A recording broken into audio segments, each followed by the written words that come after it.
দেখছেন চমৎকার দৃশ্য ভাই। শেষ বিকেলটা আকাশটা যেমন মেঘলা, তাহার নিচে দেখেন একটি জাহাজ দেখা যাচ্ছে। জাহাজটি হলো কত সুন্দর দেখছেন, বাচ্চাদের খেলার জন্য অনেক সুন্দর না? উপভোগ করেন। চমৎকার দৃশ্য ভাই, চমৎকার দৃশ্য। না নিজে চোখে দেখলে বিশ্বাস করবেন না। দেখছেন এত সুন্দর ভিউ ভাই, যা ভাষা প্রকাশ করা যায় না।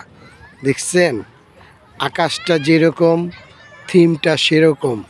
দেখেন আমি বলছি না, আপনারাই দেখতেছেন স্ক্রিনে।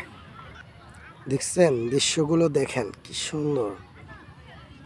একটি ঘর পাহাড়ের নিচে, কল্পনীয় না? আজ এই পর্যন্তই। ভালো থাকবেন। আজ যাচ্ছি নয়, আবারও চলে আসবো অন্য কোনো রিসোর্টে। সেই পর্যন্ত ভালো থাকবেন। আল্লাহ হাফেজ।